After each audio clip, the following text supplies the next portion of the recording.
Hey, welcome back to the Next Iteration podcast.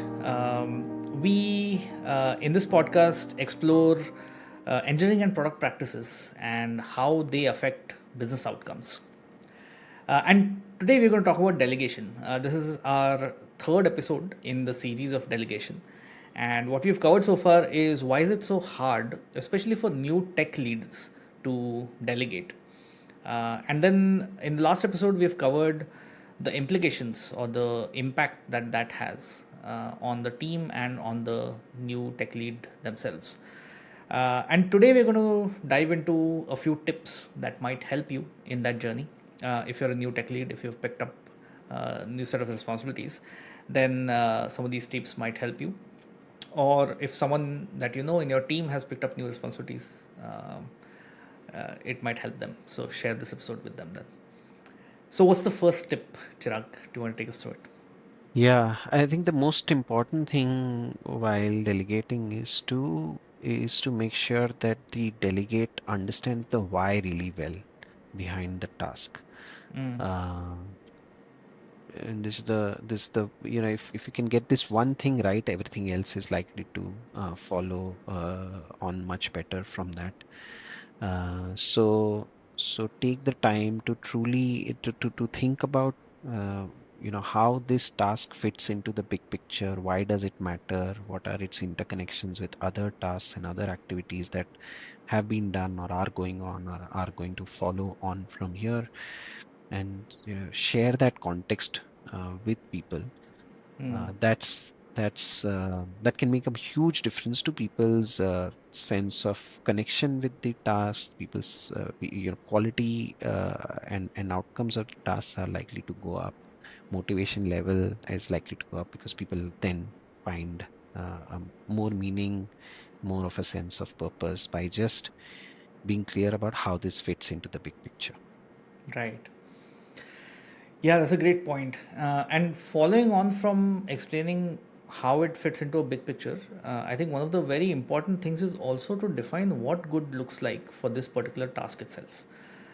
So you want to articulate what success looks like at the end of this task so that the person that you're delegating to understands what to aim for. And so you have to explain that in the form of what the end state looks like, but possibly also in the form of what kind of quality standards are you looking for. And so if there's a way in which that can be measured or that can be kept in mind while doing the task, um, then that is likely to give you good outcomes because you've taken the time to think through, first of all, yourself, what does good look like here, and then had that conversation with the person who's taking that task up, so that they understand quite deeply what you're looking for and what needs to be done for the job to be successful and good. So that's the second kind of clarity that you need to create when you delegate something. Yeah. And on agile software teams already do that. This kind of clarity, they bring that with a well-defined set of acceptance criteria at a story level, right? And so it's essentially the same principle that even when you're delegating other kinds of tasks, let's say I'm delegating a task to walk a stakeholder through our architecture, Hmm. uh, to another developer. I should do my bit to like think about what the acceptance criteria is, what does good look like, what does completion look like, and so on, and share that, and that will help the person do it much better when they know.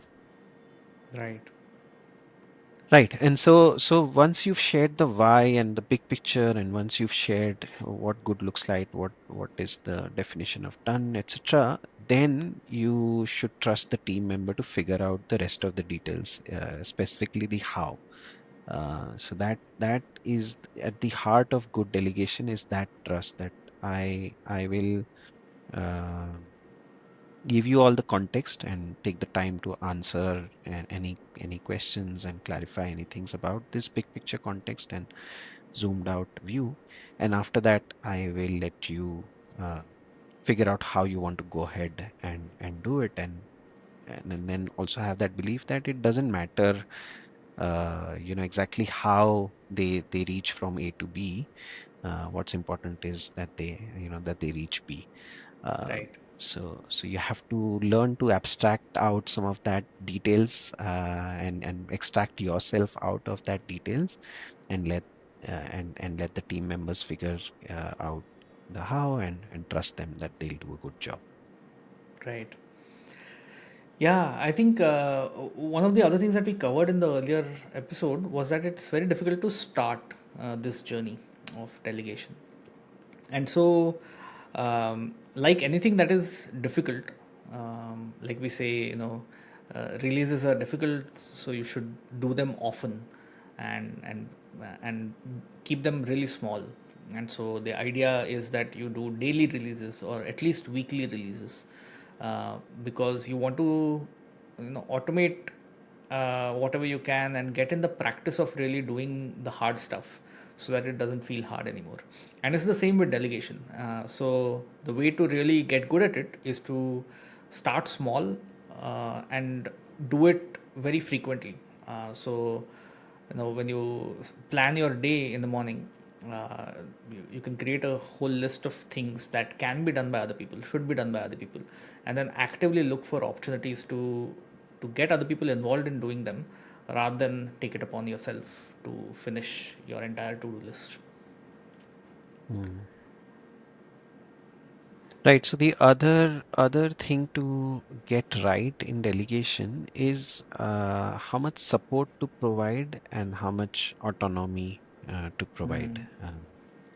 to the to an individual. And the tricky thing about this is that it doesn't just vary individual to individual. It also varies task to task, and the tuple of individual and task. So this task and this individual together really uh, yeah, determines how much support they need versus how much autonomy they will need. And this can be really tricky to understand initially, and so that's why this tip, that think about the task that is in question, think about the person who you are identifying for the task, and try and make good matches um, between that, like try and identify a person who's already good at that task, who's interested in those kinds of that area of the code base, or those kinds of tasks in the team, and then provide them with the high level context of the why and the what success looks like, and let them figure out, and so give them autonomy. But in a case where you are working with somebody who is newer in the team or newer to that technology, and you are asking them to pick up a task, then give them more support than you would to the other person. Right. Yeah, so one of the ways in which you can also uh, make this easier upon yourself, because this understanding the task and the individual and their capabilities um, is difficult, and you might not have the latest information or the best information, um, or it might just be too much for you to do this matchmaking.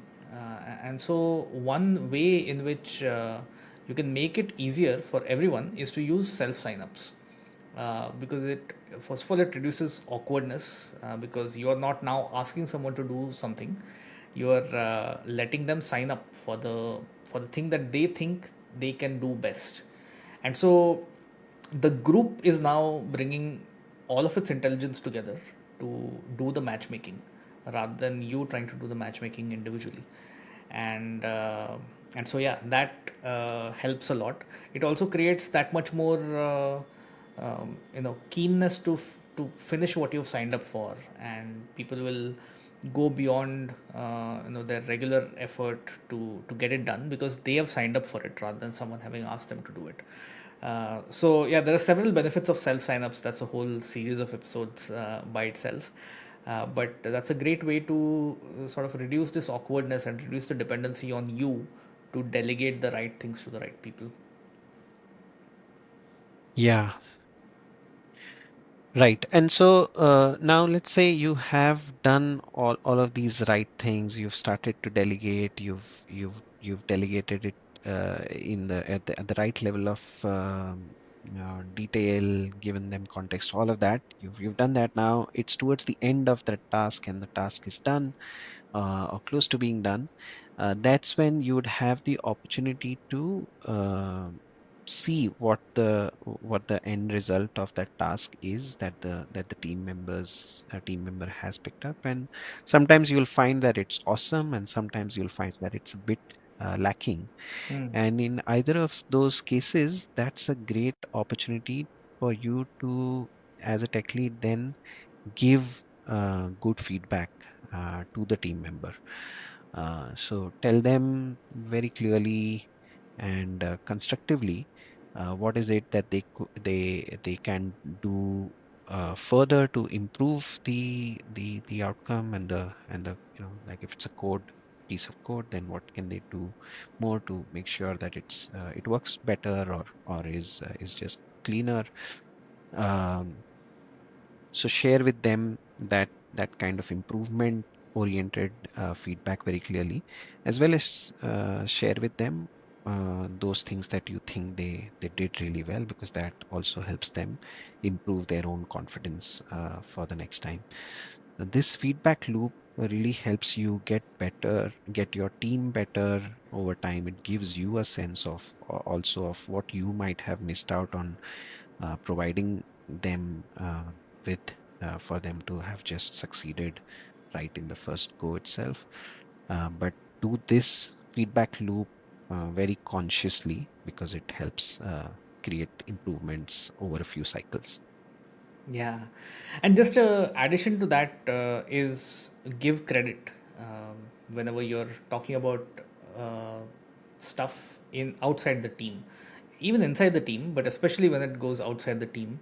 It is important to give credit to people who have done a good job or contributed to something, and it just helps in first of all being transparent and indicating that others should also do the same thing, and so it sets a good example for the team, but also it just builds good relationships.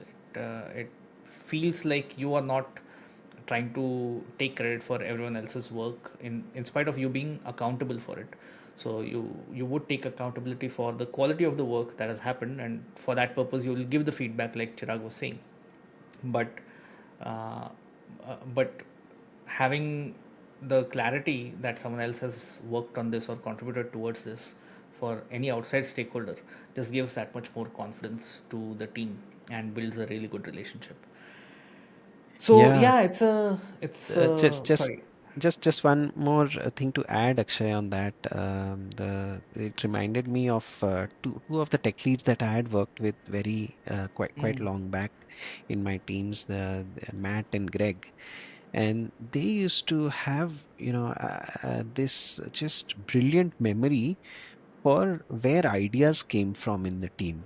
mm, So they would, we would sort of, I remember these instances where I'd be talking to them about something, and I might have, shared an idea, like a germ of an idea, not even a fully formed idea, like a germ of an idea I've shared with them.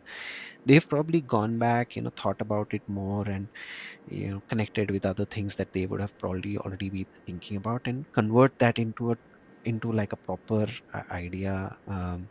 And like the next day they might be presenting this like well formed idea with somebody else in the team or some other stakeholder. And both of them, Matt and Greg, they would often remember to link back and say, I was talking to Chirag and he gave this idea, and right. here's how it could work. And I'd be sitting there and feeling, oh wow, okay.